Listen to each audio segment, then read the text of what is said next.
Greetings to everyone. Continuing the series of polity from Lakshmikant, today we will be discovering Preamble of the Constitution, संविधान की प्रस्तावना. यहाँ पे preamble जो है वो इक्विवेलेंट माना गया है प्रीफेस के. ये सबसे पहले कहाँ आया था? अमेरिकन कॉन्स्टिट्यूशन में हमें ये देखने को मिला था और अमेरिकन कॉन्स्टिट्यूशन से ही कई देशों ने इसे इंक्लूड किया अपने अपने कॉन्स्टिट्यूशन में. प्रियम्बल को ही identity card of the constitution बोला गया है और सबसे पहले इसे लाया गया था पंडित जवाहरलाल नेहरू के द्वारा कॉन्स्टिट्यूएंट असेंबली में अडॉप्ट करने के लिए. और 42nd अमेंडमेंट CAA का मतलब है कॉन्स्टिट्यूशनल अमेंडमेंट एक्ट 1976 के ज़रिए सोशलिस्ट, सेक्युलर और इंटेग्रिटी ये 3 वर्ड्स ऐड किए गए हैं.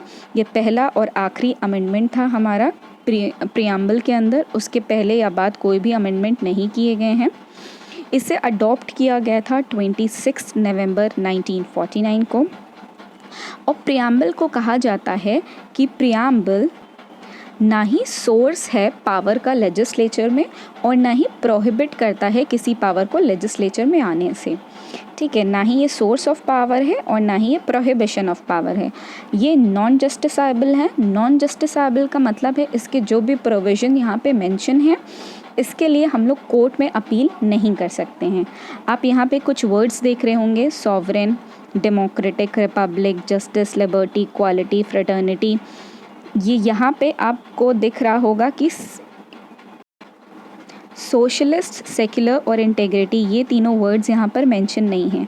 तो इससे हमें पता चलता है ये amendment act 42nd amendment act के पहले वाला प्रीफेस है यानी कि प्रियम्बल है. अब हम बात करेंगे सॉवरेन. जो वर्ड सॉवरेन दिया गया है इसका मतलब होता क्या है? सॉवरेन का मतलब यहाँ पे सीधा सा है कि जो हमारा इंडिया है वो इंडिपेंडेंट है. वो किसी के डोमिनियन में नहीं आता है. कोई इसके ऊपर डोमिनेट नहीं करता है. इंडिया खुद का एक अलग नेशन है, एक इंडिपेंडेंट नेशन है और ये अपने खुद के अफेयर्स चाहे वो इंटरनल हो चाहे वो एक्सटर्नल हो करने के लिए इंडिपेंडेंट है. और इसके इंटरनल अफेयर्स के लिए और एक्सटर्नल अफेयर्स के लिए कोई बाहरी इंसान ज़िम्मेदार नहीं है. Next will be talking about socialist. अब सोशलिस्ट का मतलब होता क्या है? सबसे पहले तो हम जान लें कि सोशलिस्ट की 2 ब्रांचेस होती हैं. एक डेमोक्रेटिक सोशलिज्म होता है और एक कम्युनिस्ट सोशलिज्म होता है. कम्युनिस्ट सोशलिज्म में होता है कि अबॉलिशन ऑफ प्राइवेट प्रॉपर्टी होती है. मतलब कि प्राइवेट जो भी आपके कैंडिडेट्स होते हैं वो एग्जिस्ट नहीं कर सकते हैं. लेकिन डेमोक्रेटिक सोशलिज्म जो है वो मिक्स्ड इकोनॉमी में बिलीव करता है. मिक्स्ड इकोनॉमी का मतलब है पब्लिक और प्राइवेट दोनों आपके साथ में वर्क करें. अगर हम इनको पब्लिक माने और इनको प्राइवेट माने तो आप इस तरह से याद रखिएगा कि जहाँ पे पब्लिक और प्राइवेट के हाथ जुड़ते हैं वो वाला सोशलिज्म हमारे यहाँ है डेमोक्रेटिक सोशलिज्म और कम्युनिस्ट सोशलिज्म हमारे यहाँ नहीं है. अब जो डेमोक्रेटिक सोशलिज्म आया तो इसका एम क्या था? इसका एम था पॉवर्टी को ख़त्म करना, इग्नोरेंस यानी जाहिलियत को ख़त्म करना, डिजीज़ को मिटाना और इनइक्वालिटी जो होती है अपॉर्चुनिटीज़ में. जो ब्रिटिशर्स के टाइम में बहुत ज़्यादा इनइक्वालिटीज़ थी कि सेम लेवल के लिए ब्रिटिशर्स को ज़्यादा पेमेंट मिलती थी और इंडियंस को कम पेमेंट मिलती थी और इंडियन कितना भी ज़्यादा कर ले क्लर्क तक नहीं पहुंच सकता था. जब पहला IAS का लेवल हुआ था उसमें आपके सत्येंद्र नाथ टैगोर पहले IAS बने थे. तो उस टाइम का क्या है कि तभी वैसी पोस्ट पे गए थे लेकिन फिर भी आपको पेमेंट में डिफरेंस दिखाई देगा. तो ये जो था कि आपका इनइक्वालिटी ऑफ अपॉर्चुनिटीज़ जो है इसे भी ख़त्म करना है. एंड अकॉर्डिंग टू लक्ष्मीकांत ये कहा जाता है कि जो LPG रिफॉर्म्स आए थे 1991 में, लिबरलाइजेशन, प्राइवेटाइजेशन एंड ग्लोबलाइजेशन, इस वजह से जो सोशलिस्ट क्रेडेंशियल है यानी जो सोशलिस्ट नेचर है हमारी इंडिया का उसे डाइल्यूट कर दिया गया है.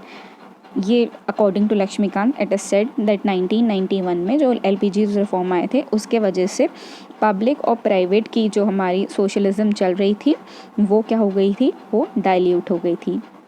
Next will be talking about secular. Secular word कब जोड़ा गया था? ये 42nd कॉन्स्टिट्यूशनल अमेंडमेंट एक्ट 1976 के तहत जोड़ा गया था, जिसमें आता है सेक्युलरिज्म। सेक्युलरिज्म मतलब बेसिकली होता क्या है कि अब आपके पास क्या हो जाएगा, फ्रीडम ऑफ रिलीजन है। फ्रीडम ऑफ रिलीजन मतलब कि जितने भी रिलीजन होंगे उनको सेम स्टेटस प्राप्त होगा इंडिया में, और सपोर्ट भी किया जाएगा। उनको इज्जत तो मिलेगी ही मिलेगी, साथ में क्या है, उनको सपोर्ट भी किया जाएगा जो भी स्टेट्स में रह रहे हैं वो लोग। Next is all about democracy. दो तरीके की डेमोक्रेसी होती है, indirect democracy and direct democracy. हमारे यहाँ क्या है, हमारे यहाँ इनडायरेक्ट डेमोक्रेसी है। इनडायरेक्ट डेमोक्रेसी में क्या होता है, वोटर्स इलेक्ट करते हैं किसी को, फिर वो रिप्रेजेंटेटिव जाके मेन हेड को इलेक्ट करते हैं। ठीक है, तो ये आपका क्या हो गया, इनडायरेक्ट डेमोक्रेसी। इनडायरेक्ट डेमोक्रेसी को ही कई बार हम लोग क्या बोलते हैं, representative democracy. Indirect democracy is also known as representative democracy. अब डेमोक्रेसी के क्या क्या फीचर्स हैं, यूनिवर्सल अडल्ट फ्रेंचाइज यानी 18 साल की उम्र में सभी को वोटिंग का अधिकार होगा। ठीक है, पीरियोडिक इलेक्शंस, जो हर 5 साल पे इलेक्शंस होते हैं वो, और rule of law, independence of judiciary यानी हमारा जो सुप्रीम कोर्ट है वो इंडिपेंडेंट है, और एब्सेंस ऑफ डिस्क्रिमिनेशन यानी कि कुछ सर्टेन ग्राउंड्स पे डिस्क्रिमिनेट नहीं किया जाएगा। वो ग्राउंड्स जो होंगे वो नेगेटिव ग्राउंड्स होंगे, ऑब्वियसली पॉजिटिव ग्राउंड्स में डिस्क्रिमिनेशन कर सकते हैं। For example we have our reservations, so this is a discrimination positively. और नेगेटिव ग्राउंड्स में जैसे सोर्स वोर्स लगा के, सो ये सब is not allowed in our democratic country according to a preamble. Next is republic. अब रिपब्लिक का ऑपोजिट क्या होता है, मोनार्की। अब इसका मतलब सिंपल सा क्या होता है कि जो भी हेड बनेगा, मोनार्की मतलब क्या है, राजा अगर हेड बना है तो राजा का बेटा फिर हेड बनेगा, फिर उसका बेटा, फिर ये हायरार्की चलती रहेगी आपकी फैमिली में ही। और रिपब्लिक में क्या होता है, रिपब्लिक में इलेक्शंस होंगे, और इलेक्शंस के बाद जैसे कि आप यहाँ देख रहे हैं लोग वोट कर रहे हैं, तो वोटिंग से हेड चुना जाएगा, and that state is known as republic state. वो 5 ईयर्स भी हो सकता है, वो उनके अकॉर्डिंग हो सकता है, 5 ईयर्स 6 ईयर्स जितने भी उन्होंने बना के रखा हुआ है। So this is known as indirect elections for republic. Republic का 2 और मीनिंग निकल के आता है। पहला तो ये कि जो पॉलिटिकल सॉवरेनिटी है, यानी कि जो पॉलिटिकल डिपेंडेंस है वो किसके ऊपर है, वो पब्लिक के ऊपर है, यानी पूरी की पूरी पब्लिक ही मालिक है, ना कि कोई एक राजा और ना कि कोई एक हेड। ठीक है, और दूसरा क्या है कि अब यहाँ पे रिपब्लिक जो बन गया है तो यहाँ पे कोई प्रिविलेज क्लास नहीं है। जैसे कि हम लोग ने फ्रेंच रेवोल्यूशन में पढ़ा था कि उसमें 3 क्लासेस होती थी, फर्स्ट क्लास, सेकंड क्लास और थर्ड क्लास। और थर्ड क्लास अभी भी बोला जाता है, लोग कहते हैं अरे ये तो थर्ड क्लास का है, ऐसा वैसा। तो थर्ड क्लास तभी से चलता चला आ रहा है, और थर्ड क्लास का मतलब भी यही होता है कि आप डिस्क्रिमिनेशन कर रहे हैं। तो रिपब्लिक का मतलब यहाँ पे क्या है कि कोई भी प्रिविलेज क्लास एग्जिस्ट नहीं करेगा, और अपॉर्चुनिटीज़ के दरवाजे सभी के लिए खुले हैं विदाउट एनी डिस्क्रिमिनेशन। अब हम बात करते हैं जस्टिस की। तो जस्टिस 3 तरह से हमारे यहाँ प्रदान किया गया है, सोशलिस्ट, इकोनॉमिक एंड पॉलिटिकल। और किस तरह से प्रदान किया गया, किस तरह से दिया गया है, ये फंडामेंटल राइट्स के थ्रू एंड डायरेक्टिव प्रिंसिपल्स के थ्रू। ठीक है, तो ये जस्टिस ने हमको दिया है, किसके द्वारा दिया है, सेक्युलर, इकोनॉमिक और पॉलिटिकल प्रोविजंस के द्वारा। और सेक्युलर एंड इकोनॉमिक जस्टिस को अगर हम मिला दें तो हम इसको कंबाइनली क्या बोलते हैं, डिस्ट्रीब्यूटिव जस्टिस कहते हैं। ये तीनों जो पार्ट है आपका, सेक्युलर, इकोनॉमिक और पॉलिटिकल, ये वर्ड कहाँ से लिए गए हैं, ये रशियन रेवोल्यूशन से वर्ड लिए गए हैं। So remember SEP, SEP word is taken from Russian Revolution. Next we'll be talking about liberty. Liberty का मतलब क्या है कि किसी इंसान की कोई भी एक्टिविटीज़ हो रही हैं, अगर किसी भी इंडिविजुअल की कोई भी एक्टिविटीज़ हो रही हैं तो उसके ऊपर कोई बंदिशें ना लगाई जाएं। जब बंदिशें नहीं लगाई जाती हैं उसी को हम लोग क्या कहते हैं, लिबर्टी कहते हैं। और जब उसके ऊपर बंदिशें नहीं लग रही हैं तो ऑब्वियस सी बात है उसका क्या होगा, अगर वो पॉजिटिवली काम कर रहा है तो उसका डेवलपमेंट होगा, उसके इंटीरियर में उसको डेवलपमेंट देखने को मिलेगा और उसकी पर्सनालिटी में भी डेवलपमेंट देखने को मिलेगा। तो लिबर्टी से हमको 3 वर्ड याद आता है, क्या क्या, LEF। मैंने हिस्ट्री के लेक्चर में भी आपको बताया था कि लिबर्टी, इक्वालिटी और फ्रेटर्निटी, ये तीनों वर्ड कहाँ से लिए गए हैं? ये तीनों वर्ड फ्रेंच रेवोल्यूशन से लिए गए हैं। इसके पहले हमने क्या पढ़ा था? SEP यानी कि सोशल, इकोनॉमिक और पॉलिटिकल, ये तीनों वर्ड कहाँ से लिए गए हैं? That has been taken from Russian revolution. ये आइडिया ऑफ जस्टिस किसका था? ये रशियन रेवोल्यूशन का था। और ये idea of liberty, equality and fraternity किसका था? जो हमारे प्रियम्बल में लिया गया, this has been taken from French revolution. Now will be talking about equality. अब इक्वालिटी क्या है? कि जेंडर बेसिस पे इक्वालिटी हो, और हम लोग को पीछे किसी को नहीं छोड़ना है। इन केस अगर कोई पीछे छूट रहा है तो we have to include them, this is known as equality. इसके लिए बहुत सारी चीज़ें बनाई गई हैं, जैसे directive principle of state policy, उसमें क्या बनाया गया है कि विमेन को इक्वल राइट मिलने चाहिए। उसका आर्टिकल 39 क्या कहता है? कि विमेन को इक्वल राइट मिलने चाहिए और इक्वल पे मिलना चाहिए, इक्वल लाइवलीहुड के मौके मिलने चाहिए। यानी इक्वल पे मतलब क्या है? कि सैलरी उसको बराबर की मिलनी चाहिए, जो कि अभी भी आपको डिस्क्रिमिनेशन देखने को मिलेगा, मैन और विमेन की सैलरी इक्वल नहीं होती है। और क्या होता है कि लाइवलीहुड भी उस मतलब कि उस हिसाब से उसको अपॉर्चुनिटीज़ नहीं मिलती, लाइवलीहुड के लिए अपॉर्चुनिटीज़ नहीं मिलती हैं। अगर हम और प्रोविजंस देखें तो फंडामेंटल राइट्स में हमारे काफ़ी सारे प्रोविजंस है इक्वालिटी को लेके। जैसे आर्टिकल 14 की अगर हम बात करें तो इक्वालिटी बिफोर लॉ। आर्टिकल 15 की अगर हम बात करें तो prohibition of discrimination on grounds of religion, race, caste, sex या तो प्लेस ऑफ बर्थ के बीच में अगर कोई डिस्क्रिमिनेशन कर रहा है तो ये प्रोहिबिट किया गया है। Opportunities in public matters of public employment, ये आर्टिकल 16 कहता है कि अगर पब्लिक मैटर में पब्लिक अपॉर्चुनिटी में, पब्लिक एम्प्लॉयमेंट में अगर किसी को अपॉर्चुनिटी नहीं दी जा रही है तो ये गलत है, इसके लिए आप सुप्रीम कोर्ट में जा सकते हैं। अनटचेबिलिटी, ये भी एक तरीके का क्या हो गया? इनइक्वालिटी हो गया। और एबॉलिशन ऑफ टाइटल्स, अगर हम किसी को कोई टाइटल देते हैं तो ये भी किसी को सुपीरियर बनाने जैसा है, और हमें ऐसा नहीं करना है, हमें इक्वल सबको लेकर चलना है। Now we are talking about fraternity. अब फ्रेटर्निटी का सिंपल सा मतलब आप यहाँ देख सकते हैं कि ब्रदरहुड, आप जो यहाँ पे फोटो देख रहे हैं इससे आपको क्या समझ में आ रहा है? फ्रेंडशिप या ब्रदरहुड, ऐसा कुछ भी, सिस्टरहुड, ठीक है। तो इसके लिए जो कॉमन वर्ड यूज़ किया जाता है that is known as fraternity, इसका मतलब ब्रदरहुड। और कॉन्स्टिट्यूशन फ्रेटर्निटी कैसे इंश्योर करता है? By giving single citizenship. India में हमको सिंगल सिटीजनशिप मिलती है, जबकि यूएस में वहाँ पे डुअल सिटीजनशिप है।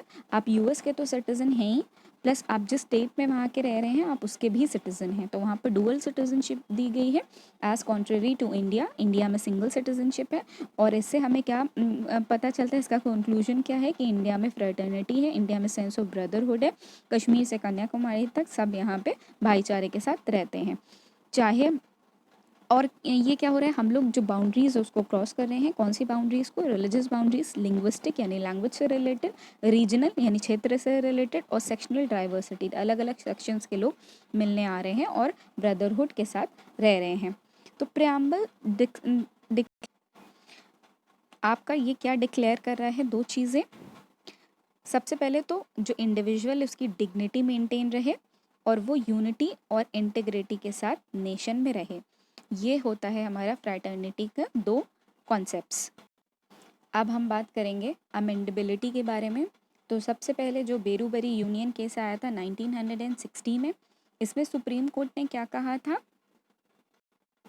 कि प्रियम्बल जो है वो कॉन्स्टिट्यूशन का पार्ट नहीं है। उसके बाद 1973 में Kesavananda Bharati case versus Kerala state जब आया था, उस टाइम क्या हुआ था कि यहाँ पे क्या बोला गया कि कॉन्स्टिट्यूशन का पार्ट है आपका प्रियम्बल। और उसके बाद भी LIC ऑफ इंडिया केस 1995 में जब आया था, उसमें भी बोला गया था प्रियम्बल आपका कॉन्स्टिट्यूशन का पार्ट है। और क्यों है? क्योंकि प्रियम्बल एक तरह का प्रीफेस है हमारा कॉन्स्टिट्यूशन का, और वो कॉन्स्टिट्यूशन को एक तरह से छोटे से पैराग्राफ में, या तो उसका समेशन आप समझ लीजिए, उसका बिल्कुल की समरी है, उसका समरी है, या तो प्रीफेस तो एग्जैक्ट वर्ड है, हमारे कॉन्स्टिट्यूशन का समरी है हमारा प्रियम्बल, इस वजह से ये हमारे कॉन्स्टिट्यूशन का पार्ट है। तो बेरूबरी यूनियन में ये बोला गया था कि आप प्रियम्बल को इसलिए अमेंड नहीं कर सकते क्योंकि ये कॉन्स्टिट्यूशन का पार्ट नहीं है। उसके बाद बोला गया कि केशवानंद भारती केस में कि आप अमेंड कर सकते हैं क्योंकि ये आपका कॉन्स्टिट्यूशन का पार्ट है। तो इसीलिए 1976 में हमें 42nd कॉन्स्टिट्यूशनल अमेंडमेंट देखने को मिला और इसमें 3 वर्ड्स ऐड किए गए SSI, आप इस तरह से याद रखिएगा, सोशलिस्ट, सेक्युलर और इंटेग्रिटी। सोशलिस्ट, सेक्युलर, इंटेग्रिटी इसलिए इसमें ऐड किया गया क्योंकि ये वर्ड्स पहले बहुत इंपॉर्टेंट थे और ये हमारे यहाँ पहले क्या अभी भी इम्पॉर्टेंट है, बट हमारे प्रियम्बल में ये इंक्लूडेड नहीं थे। और अभी से तब से लेके आज तक ये बस एक ही बार अमेंड किया गया है। और अमेंडमेंट करते वक्त क्या बोला गया कि बेसिक एलिमेंट इसका नहीं हिंडर होना चाहिए। अगर बेसिक एलिमेंट इसका हिंडर करता है तो वो आपका जो भी अमेंडमेंट है वो मान्य नहीं होगा, वो वैलिड नहीं होगा। तो 42nd कॉन्स्टिट्यूशनल अमेंडमेंट में 3 वर्ड ऐड किए गए, सोशलिस्ट, सेक्युलर और इंटेग्रिटी। ये काफ़ी सारे एग्जाम्स में पूछा गया है। जो रशियन रेवोल्यूशन से हमने आइडिया लिया है जस्टिस का, वो भी पूछा जाता है। जो फ्रेंच रेवोल्यूशन से हमने 3 वर्ड लिए हैं, लिबर्टी, इक्वालिटी और फ्रेटर्निटी, ये भी पूछा जाता है। और अमेंडमेंट से कौन कौन से वर्ड्स आए हैं, सोशलिस्ट, सेक्युलर और integrity, this is also asked in our exams. So this was all about today's video, preamble of the constitution. In next video I'll be continuing with union and its territories. If you like this video then give me a thumbs up and also subscribe to my channel. Thank you.